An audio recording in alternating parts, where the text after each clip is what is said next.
Jemi rikthyer, do të flasim tani për programet e dy partive kryesore, Partisë Socialiste dhe Partisë Demokratike për sa i përket programit ekonomik. Sot kemi për trajtuar rritjen e pagave, çfarë ato propozojnë dhe kostot reale ekonomike për rritjen e pagave në mënyrë shtruese nëpërmjet grafikave me kolegun dhe ekspertin ekonomist Fatos Çoçoli. Çoçoli, përshëndetje dhe faleminderit. Përshëndetje Ertil, faleminderit për ftesën. Atëherë ne kemi nisur këtë ciklin pothuajse do jemi dhe 2 herë në javë, duke filluar nga java tjetër nga në të premte për shkak sepse ditët ikin dhe vjen fundi i fushatës dhe duhet i dinë qytetarët çfarë premtojnë se shpesh dëgjojnë fjalë, kjo do bëhet kaq, kjo kaq. Ndalemi te pagat sot për shembull edhe grafikisht. Çfarë propozojnë Partia Socialiste dhe Partia Demokratike? Atëherë, për pagën minimale, pra për pagën më të vogël që mund të jetë në syt e shtetit, se ne e dimë që për fat keq nganjëherë ka edhe pak akoma më minimale se minimalja me atë që merë në dorë, të dyja partit janë njësoj.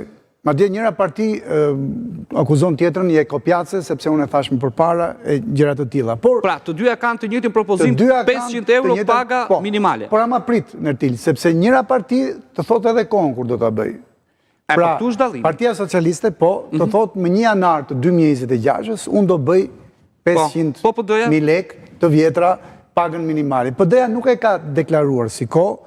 Mirë do ishte ta deklaronte, për shembull ka deklaruar shumë premtime brenda 100 ditëve të para. Ose brenda 3 muajve. Po, brenda 100 ditëve të para, por faktikisht 1 janar i bie po të marrësh 100 ditë të para, se në shtator kanë filluar, ke parasysh 4 muajt e fundit. Kështu që gjykoj se do ishte mirë që ta thoshte në mënyrë që edhe qytetarët të dinë kjo pagë minimale. Por e ka rrumbullakosur për 100 ditë. Po ta thot, paktën që brenda 100 ditësh të parë do kenë pagën minimale 500.000 lekë. Ndërkohë PS-ja ka shtuar një element. Thotë që me qenë se për biznesin, rritja e pagës minimale është kosto, sepse do paguash sigurimet shoqërore. Për biznesin privat, po thua? Për biznesin privat. Pra nga 400.000 që është tani, bëhet 500.000, për të dhe interval, thotë PS-ja, 100.000 lekë, që do t'jetë kosto e rritur edhe për biznesin që e siguron, nuk do ketë taks. Pra nuk do ketë taks për sigurimet.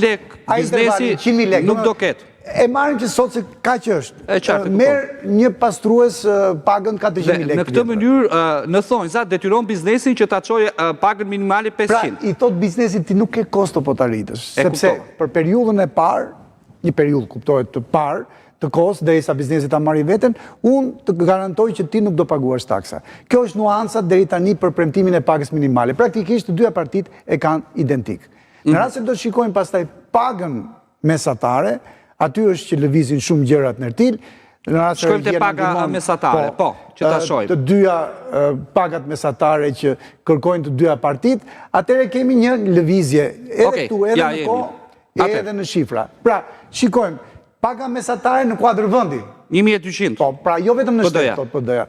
PD-ja nuk është marrë me shtetin se sa do të mund të arrisin në shtet, në kontë që ajo do të jetë në pushtet pas statorit të këtij viti, në rast se e merr këtë garë. Thot 1.200 euro unë doja çoj pagën mesatare çdo kujt. Pra, edhe aty në shtet, edhe aty në privat. PS-ja ka 2 propozime? PS-ja është treguar një çik më e matur dhe të them arsyen pse duket maturi, sepse thot paga mesatare në shtet, po aq sa ka premtuar PD-ja për gjithë vendin 1.200 euro. Pse? Sepse çdo qeveri, pra çdo parti kur vjen në qeveri, në qeverisje, ka në dorë vetëm të shtoj parat e pagat e qytetarëve që janë në punë në shtet, jo në privat. Mi po ekonomia jonë në Ertil nuk do të... Po kjo paga mesatare 1.000 është për privatin? Po, 90% si punonjës janë 80%, është private. Si mund të ndikosh ti tek privati si shtet? Pra është çik misioni pa mundur që ti të provosh... Kam dëgjuar shumë këtë edhe kryeministrin, po edhe tjerë. Nuk jemi ekonomi tregu, nuk ndryhim te privati. Po si jo së ndërhyjnë o burka mekanizma, ja, si ndërhyve. I the, shtojnë 100.000 lekë te paga minimale, ta heq taksën. Ja. Ama jo me urdhën e peshkut, nuk mund të thua që s'po them me urdhër, po e gjen një mekanizëm. Pagën mesatare të biznesit tënd, e gjen mekanizmin po të duash. Për të ndikuar, por ama nuk e përcakton dot. Kjo është situaci logjik. Pra, ti e ndihmon nga ajo që nuk ndërhyjnë këtu ose nuk këshillojnë, s'ka punëtor sot. Ka ikur gjithë, se nuk paguajnë. Atëherë le ta zbrazim buxhetin me këtë logjik, themi që s'ke taksa fare dhe o burrat në rrisim llogat. Sepse ekonomia i dashur në Ertil është arti së mundurës. Në këtë kuptim duhet parë 1.200 euro mua më duket çik misioni i pamundur që t'ia ushtosh edhe sektorit privat. Kjo ishte si linjë logjike. Shkojmë shkurtimisht te grafikat e tjera për efekt të kohës, pas pagës minimale, te paga mesatare, tek paga e mësuesve.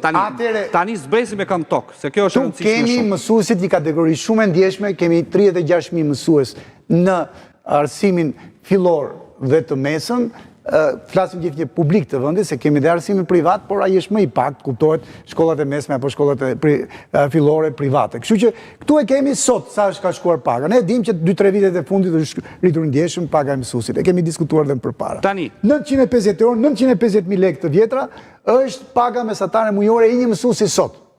Pra mund të jetë mësues në ditët e para të punës, dhe mund ta ketë 800.000, është mësues me eksperiencë dhe ka mbi 1 milion. Se po shoh, të dyja propozimet me 1.500 dhe 1.250 janë jo për sot e nesër, janë PD-ja thot 2029, PS-ja 2030. Nuk e kanë vendosur si datë dhe kjo është një nga, si thua, defektet e të dyja partide. Pse? Sepse në rast se ti ke ndërmend ta bësh pagën mesatare të mësuesve brenda gjysmës së mandatit, për shembull, thuaj që unë do ta bëj këtë pagë 1.500 euro brenda vitit 2027, apo jo, se 2027 ai bie gjysma e mandatit. Ma kemi mësues kaq shumë deri atëherë. Ka dhe një krizë kjo. Kjo është ideja që nëse e do këtë shifër, mos e thuaj ndër këto 4 vite, kur ndër 4 vite. Mund të ketë edhe në dhjetor të 2029-s për shembull. Kur do ta bësh këtë?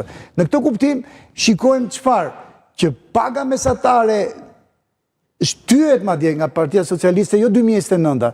Partia Socialiste po thuaj se të gjitha do në mandatin e 5, në vitin e parë mandatin e 5. Po, bë një piket. Do edhe mandatin e 5. Vitin e parë mandatit 5 thot unë do ta çoj 1250. Pse? Sepse edhe njëri dashur e tij, ekonomia është arti së mundurës. Ti nga 950 që e ke tash ti, nuk mund ta arritësh me urdhrin e peshkut me një herë 1500 me 550 euro. Pse? Sepse 550 euro mesatarish shumëzoj me 36.000 mësuesi kemi tani. E di sa të duhen? Të duhen të paktën 11 milion euro. Tani këtu jemi të mësuesi, të shkojmë pak te mjekët se ajo është e rëndësishme, se edhe na ikin sa mjek për shumë. Tek mjekët shikojmë paga mesatare sot me 1.100 euro. PD-ja nuk kemi ndonjë shifër, dhe kjo është arsyeja pse është bosh kolona. Do të ishte mirë që edhe PD-ja të japi një shifër, të thotë që për shembull unë, meqense ti e di nga doli 1.500 euro shim mësuesve. Mesatarja që thua me 2.000 euro për shkak 2030, kjo është me kategori sipas kategorisë që kanë mjekët. Kjo është paga mesatare. Pra një mjek mund ta ketë dhe 2.500, sepse është le të themi mjek kirurg. Mund të jetë një mjek në ambulancë dhe mund ta ketë 1.500.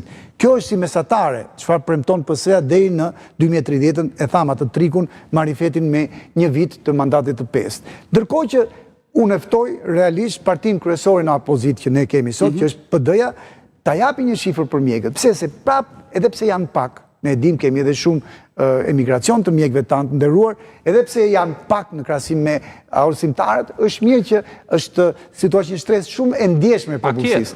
Është mirë që ti japësh një premtim. Kështu që pres edhe shifrën e Partisë Demokratike. Tani i tham gjitha këto Çoçol. I dëgjuam, i kemi dëgjuar dhe ju i keni zbërthyer grafikisht.